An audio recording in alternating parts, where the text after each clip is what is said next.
Subscribe करें हमारे YouTube channel साधना gold को और पाएं वीडियो सबसे पहले। और हाँ, बेल आइकन दबाना ना भूलें। अगर हमें हिंदू है तो इस पर हमें विचार करना चाहिए, अगर हम सनातनी है तो इस पर हमें विचार करना चाहिए। गाय के द्वारा ही हमारे धर्म की रक्षा है, गाय अधिष्ठात्री देवी है, लेकिन गाय की दुर्दशा है, इसका अपराध भी हमको लगता है। क्यों है दुर्दशा, इसका कारण जान लें। पहले गौशालाएं नहीं होती थी, पहले इतनी व्यवस्थाएं नहीं थी, इतनी अर्थव्यवस्थाएं भी नहीं थी, लेकिन फिर भी गाय की दुर्दशा नहीं थी। क्यों नहीं थी? क्योंकि पहले लोगों के हृदय में श्रद्धा थी, पहले श्रद्धा थी, और अब जो गाय के प्रति श्रद्धा है वो समाप्त हो चुकी, इसलिए गौ सेवा में कमी आ रही है। जब तक हमारे हृदय में श्रद्धा नहीं होगी तब तक सेवा नहीं होगी।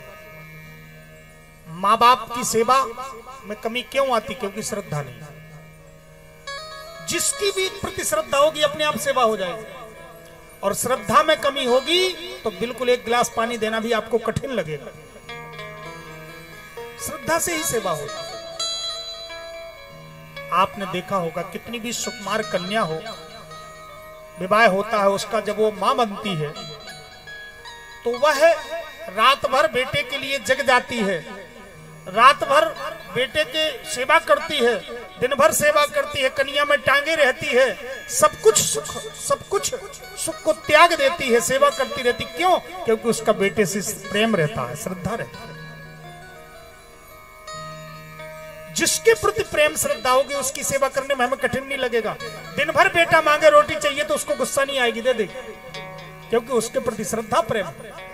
और अगर हमारी श्रद्धा नहीं है तो जिसने हमें पैदा किया वो माँ बाप भी अगर एक गिलास पानी मांगे तो हमें कठिन लगेगा। बताओ, आधी रात में 12 बजे हमसे पानी मांग रहे हैं, ये नींद डिस्टर्ब कर रहे हैं। उन्होंने नहीं कहा कि बेटा तुमने हमारी कितनी नींद डिस्टर्ब किया। इसलिए हमारा धर्म है आदौ श्रद्धा। ये सत्संग पीठ, ये व्यास पीठ आपके हृदय में श्रद्धा को उत्पन्न करने के लिए संदेश देती है। श्रद्धा ही सबसे बड़ी चीज है। सेवा आपको ही करनी है, संभालना आपको ही है, मार्ग पर चलना आपको ही है, लेकिन व्यासपीठ आपके हृदय में श्रद्धा उत्पन्न करती है। व्यासपीठ की ये सेवा है।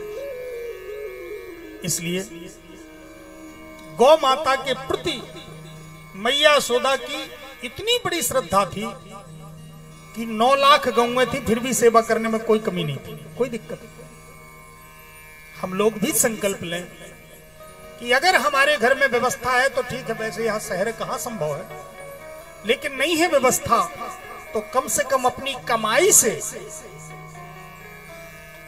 हम कुछ अंश गौ सेवा के लिए निकाल करके, जहां भी गौशाला है या जो भी गौशाला की सेवा करता है, गाय की सेवा करता है, वहां पर हम गाय के निमित्त दें। उससे धन शुद्ध होता है, उससे जीवन शुद्ध होता है। अगर हो सके तो आप गाय को गोदी भी ले लें कि चलो एक गाय की जो सेवा होगी हम समर्पित करें। ये गोदी ले लो, आपकी तरफ से कम ये सेवा होती जाएगी। भगवान ने दिया है तो उसका हम सदुपयोग करें। शरीर है, धन है, समय है, सदुपयोग करने से ही हमें उसका संपूर्ण लाभ प्राप्त होगा। नहीं तो सदुपयोग कोई भी वस्तु का नहीं होगा तो नष्ट हो जाती है।